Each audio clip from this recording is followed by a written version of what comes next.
श्री शिवाय नमस्तुभ्यम, हर हर महादेव।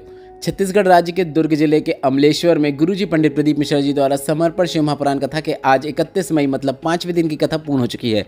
यह 7 दिवसीय शिव महापुराण कथा है जो कि 27 मई से 2 जून तक दोपहर के 1 बजे से 4 बजे तक आस्था और यूट्यूब के माध्यम से देखी जा सकती है। आज की कथा में गुरुजी ने बहुत सी उपयोगी जानकारियाँ दी हैं, कुछ रोचक पत्र पढ़े हैं और 2 बिल्कुल नए उपायों की जानकारी दी है, जिसे आप कल 1 जून ज्येष्ठ कृष्ण नवमी की तिथि में करके शनिवार का पूरा लाभ प्राप्त कर सकते हैं। अब आप कौन से 3 उपाय कर सकते हैं जो कि आज की कथा में गुरुजी ने बताए हैं, वह इस प्रकार है। आज गुरुजी ने 1 कमाओ सवा खर्च होने पर किया जाने वाला बिल्कुल नए उपाय की जानकारी दी। आज गुरुजी ने जीवन के दुख, दर्द, तकलीफ और कष्ट को दूर करने वाले उपाय की जानकारी दी। साथ ही शनिवार के दिन प्रदोष काल का एक विशेष कर्ज मुक्ति उपाय भी हम आपको इस वीडियो के माध्यम से बताने वाले हैं। आज 31 मई 5वें दिन की समर्पण शिव महापुराण कथा में गुरुजी ने कुल 10 उपाय पत्र और उपयोगी जानकारियाँ दी हैं। सभी की जानकारी हम आपको इस वीडियो के माध्यम से दे देंगे। अगर किन्हीं कारणवश आपने आज की कथा नहीं सुन पाई है तो पूरी कथा का रास्ता तो आपको इस छोटे से वीडियो से प्राप्त होने वाला है। बढ़ते हैं आज की कथा की पहली विशेष जानकारी की ओर। गुरुजी ने कहा, कभी भी आपको ऐसा नहीं सोचना चाहिए कि आप किसी काम के नहीं हैं या फिर आपके पास कोई काम नहीं है। ऐसा बिल्कुल भी मत सोचना कि आप एकदम फ्री हैं। जब भी आप इस संसार में आए हैं, इस संसार के रचनाकार भोलेनाथ हैं और उन्होंने कोई भी फालतू की चीज़ को इस संसार में नहीं बनाया है। इसलिए आपको अपने आप को बेकार बिल्कुल भी नहीं समझना चाहिए। आपके पास अभी कुछ भी करने को नहीं है, तब तक आप वृक्ष लगाइए, गौ माता की सेवा कीजिए, भोलेनाथ या फिर किसी अन्य मंदिर में जाकर साफ सफाई का कार्य कीजिए। गुरुजी ने कहा, एक दिन उसकी नौकरी करते करते वह पता नहीं तुम्हारा हाथ पकड़ेगा और कौन सी नौकरी लगा देगा, भरोसा नहीं है। बस आपको कर्म भी करते रहना है, कर्म करने से आपको पीछे नहीं हटना है। बढ़ते हैं आज की कथा की दूसरी विशेष जानकारी की ओर। गुरुजी ने कहा, अगर आप पूजा करने बैठे हैं और आपकी पूजन में कुछ चीज़ों की कमी हो जाती है और अगर आप किसी से वह सामान मंगा रहे हैं, कह रहे हैं कि हमें वह ला के दे दो, भले ही कोई चीज़ हो, और वह लाने में गुस्सा कर रहा है, ऐसे में अगर वह कोई सामान लाकर आपको दे रहा है और वह सामान अगर आप भोलेनाथ को अर्पित कर रहे हैं, शिव जी को अर्पित कर रहे हैं, तो उसे शिव स्वीकार नहीं करते हैं।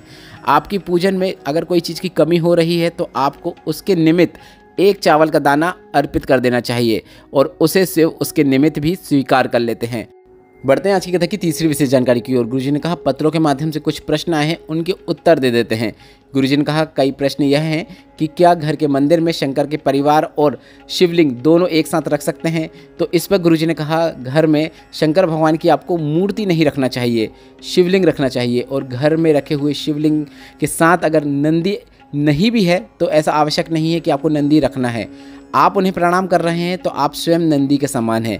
गुरुजी ने कहा, एक और प्रश्न आया, क्या घर के शिवलिंग में धातु या फिर किसी पदार्थ का शिवलिंग हम रख सकते हैं।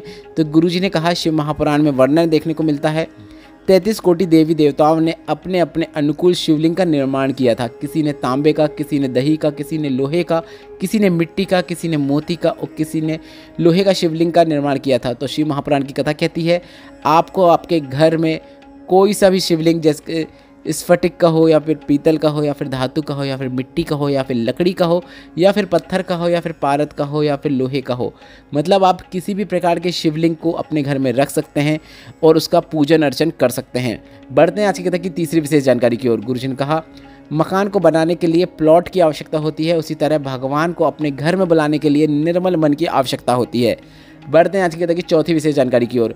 उमा खंडेलवाल जी पत्र लेकर आई, जिसमें लिखा, 5 साल से जीभ में एक छाला हो गया था, जिस वजह से भोजन करने में बहुत दिक्कत आती थी। मैंने अपने परिवार वालों को भी नहीं बताया था, पर पिछले 6 महीनों में अधिक दिक्कत होने की वजह से मैंने अपने परिवार वालों को बताया तो उन्होंने डॉक्टर को दिखाया और डॉक्टर ने कहा 15 दिन से अधिक छाला होता है तो कैंसर के योग बनने लगते हैं। इसके बाद हम मुंबई चले गए और वहाँ पर हमने जांच कराई, पर उससे पहले हमने सीहोर का रुद्राक्ष का जल शिवलिंग पर चढ़ाते हुए वह जल का आचमन करते हुए गए और बाबा से निवेदन किया कि बाबा बड़ी बीमारी ना निकले, ऐसा आपको संभालना है।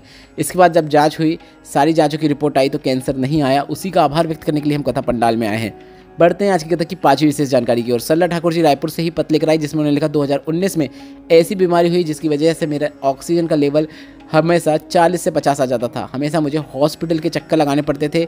एक ऑक्सीजन की मशीन डॉक्टर ने बताई थी जिसे दिन भर लिए बैठे रहना पड़ता था।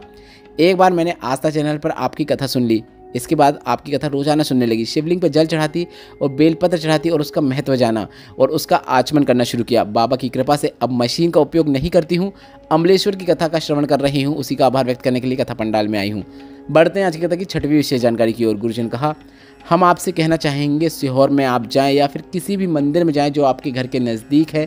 आपके पास अगर कुछ भी नहीं है चढ़ाने को, कुछ भी नहीं है भगवान को देने के लिए, जल भी नहीं लेके आए हैं, कुछ भी आपके पास समर्पित करने के लिए नहीं है, तो वहाँ पर जो दिए जो कि ठंडे हो गए हैं, जिनकी ज्योति समाप्त हो चुकी है, और अगर हम वह दीप को उठाकर एकांत में कहीं जगह पर रख देते हैं, तो इस पर गुरुजी ने कहा कि ऐसा करने से क्या होगा, आपके मस्तक में जो पितृदोष हो गया है, जिसकी वजह से आप एक कमा रहे हैं, सवा खर्च हो रहा है, तो आप ठंडे हुए दीपकों को उठाकर जब आप एकत्रित करके एकांत में मतलब साइड में ही मंदिर में कहीं पे रख देते हैं और उन्हें प्रणाम कर लेते हैं, तो इतना मात्र करने से पितृदोष से आपको मुक्ति प्राप्त हो जाती है। तो आप कभी सीहोर कोबरेश्वर धाम जाएं या फिर आपके घर के नज़दीक में शिवालय में जाएं, तो आपको यह कार्य अवश्य करना है। गुरुजी का बताया काफ़ी सरल प्रयोग है, सरल उपाय है, जिसे आप कल से ही करना शुरू कर सकते हैं। बढ़ते हैं आज की कथा की 7वीं विशेष जानकारी की ओर। गुरुजी ने कहा कई लोग शिवलिंग को धो तो देते हैं, स्नान करा देते हैं, साफ सफाई का कार्य कर देते हैं, पर ऊपर बंधी हुई जलाधारी में जल नहीं भरते हैं। तो आपको कभी मौका मिले, आप इतना जल लेकर अपने घर से जाइएगा कि उस जलाधारी में आप पूरा जल भर दें, बल्कि आप इतना जल भर दें कि जलाधारी के ऊपर से भी जल छलक जाए। इस प्रकार से आपको जलाधारी में जल भरना है। यह कार्य आपको शिवलिंग की साफ सफाई करने के बाद, जल से श्रृंगार करने के बाद करना है। गुरुजी ने कहा जीवन से सभी दुख, दर्द, तकलीफ और कष्ट तुरंत दूर हो जाते हैं, भोलेनाथ की कृपा प्राप्त होती है। यह विशेष उपाय भी आप कभी भी किसी भी दिन कर सकते हैं और आप कल 1 जून को करके अधिक से अधिक लाभ जरूर प्राप्त कीजिएगा। बढ़ते हैं आज की कथा की 8वीं विशेष जानकारी की ओर। गुरुजी ने कहा 4 तरह के आंसू होते हैं। पहला आंसू होता है विडंबना का आंसू, दूसरा वेदना का आंसू, तीसरा विरह का आंसू और चौथा वंदना का आंसू, जो भोलेनाथ की भक्ति में निकलता है। बढ़ते हैं आज की कथा की 9वीं विशेष जानकारी की ओर। गुरुजी ने कहा छोटे बच्चे जब शांत होते हैं तो उन्हें शमशान में नहीं ले जाया जाता, बल्कि उन्हें दफनाया जाता है। तो आप सभी को पता है कि जहाँ पर जलाया जाता है उसे हम शमशान कहते हैं, पर आपको क्या पता है जहाँ पर बच्चों को दफनाया जाता है उसे क्या कहते हैं? तो इस पर गुरुजी ने बताया उस स्थान को हम गौरी कहते हैं। मतलब यह मेरी माता गौरी की गोद है जिसमें बच्चे सो रहे हैं। बढ़ते हैं आज की कथा की 10वीं और अंतिम विशेष जानकारी की ओर। 1 जून शनिवार की विशेष तिथि है और ज्येष्ठ माह चल रहा है। ऐसे में इस ज्येष्ठ माह के शनिवार का पूरा लाभ प्राप्त करने के लिए, अपने जीवन से कर्ज मुक्ति के लिए, धन प्राप्ति के लिए, व्यापार वृद्धि के लिए, जीवन से पैसों की तंगी को दूर करने के लिए आपको एक सरल उपाय करना है। शनिवार के दिन शाम के समय यह उपाय किया जाता है, मतलब प्रदोष काल में किया जाता है।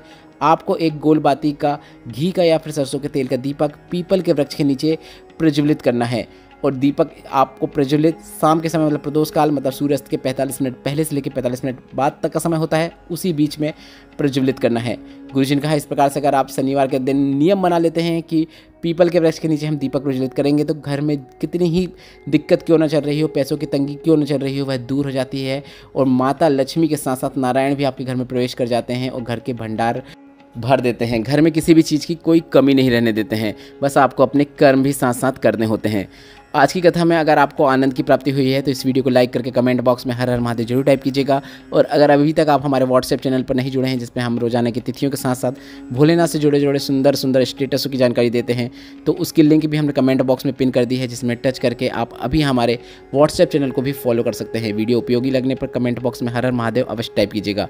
श्री शिवाय नमस्तुभ्यम। हर हर महादेव।